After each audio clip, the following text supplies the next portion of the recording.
রিটার্নও ভালো লিখছি, মানে পাস করার উপযোগী লিখছি, কিন্তু সেখানে কেন আমাকে ফেল দেওয়া হয়েছে? 6 লক্ষ স্টুডেন্ট তো আর ফেলের যোগ্য না, তাই না? 6 লক্ষ স্টুডেন্ট তো ফেল করতে পারে না। আমি পরীক্ষা ভালো দিচ্ছি, আমার এমসিকিউ 10টার বেশি হয়েছে, কারণ 10টার কম এমসিকিউ হলে জানি যে ফেল করাই দেয়, ঠিক আছে? আমার ফেল আসছে ম্যাথের মধ্যে, ঠিক আছে? তো ম্যাথ আমি জানি যে আমি ম্যাথ একটু কম পারলেও আমি পাস করার উপযোগী, ম্যাথে আমি পাস করবো এমন। আমি স্কুলে এক্সাম দিয়েছি, তখন কখনো ওর ম্যাথে ফেল আসেনি। আপনি বলছেন আপনার পাস করার কনফিডেন্স আছে, কনফিডেন্স 6 আছে। লক্ষ মানুষ কি আসলে পাস করার যোগ্য আপনি মনে করেন? 6 লক্ষ স্টুডেন্ট তো সবাই তো পাস করার যোগ্য না, বাট ম্যাক্সিমাম পাস করার যোগ্য, কারণ 6 লক্ষ স্টুডেন্ট তো আর ফেলের যোগ্য না, তাই না? 6 লক্ষ স্টুডেন্ট তো ফেল করতে পারে না। আপনি যুক্তিটা তো বলবেন যে এই যুক্তিটা আমাকে পাস করে দিতে হবে।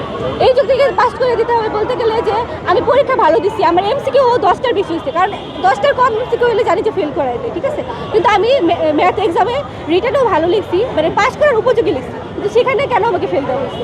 আমার খাতার মধ্যে অনেক ভুল আছে, খাতা দেখাতে অনেক ভুল করা হয়েছে, কারণ একটা স্টুডেন্ট দেখা গেছে যে একটা স্টুডেন্ট পরীক্ষা দিচ্ছে এক বিষয়ে, ফেল করছে 3 বিষয়। যদি ওই স্টুডেন্ট যদি খারাপ করতো তাহলে একটা বিষয় তার ফেল আসবে, তাহলে এটা 3 বিষয় কিভাবে তার ফেল আসবে? বোর্ড কর্তৃপক্ষ তো আপনাকে চিনে না, বা 6 লক্ষ স্টুডেন্টকে সবাইকে ব্যক্তিগতভাবে চিনে না, হ্যাঁ। তো ব্যক্তিগতভাবে তাদের মধ্যে শত্রুতাও নাই, তাহলে তাদেরকে কেন ফেল করাবে তারা? আপনি কেন হঠাৎ করে কোন সংস্কার করছে যে শিক্ষার কি উন্নয়ন দেখা যাচ্ছে সেটা তারা জানে, যে হঠাৎ করে তো এইসব সংস্কার করা উচিত হয়নি। অবশ্যই আমাদের যদি তারা শিক্ষার যদি এত উন্নয়ন করে থাকে তাহলে আগে থেকে বলতো যে এবারে পরীক্ষা এইভাবে হবে, খাতাটা এইভাবে দেখা হবে, কিন্তু আমাদেরকে এগুলো কোনো কিছু আমরা জানি না। আমরা জানি যে সবসময় যেভাবে আমরা পরীক্ষা দিচ্ছি, আমাদের আগের ভাইয়ারা যেভাবে পরীক্ষা দিচ্ছে, আমাদের আগের ব্যাচে যারা পরীক্ষা দিচ্ছে তাদেরকে এইভাবে পরীক্ষা দিলে তাদের ভালো নাম্বার আসছে। যেহেতু বোর্ড চ্যালেঞ্জ করছেন, সময় আছে, বোর্ডের রেজাল্ট দিবে, তারপরে তো আপনার আন্দোলনে নামতেন, কিন্তু আগেই কেন নামলেন?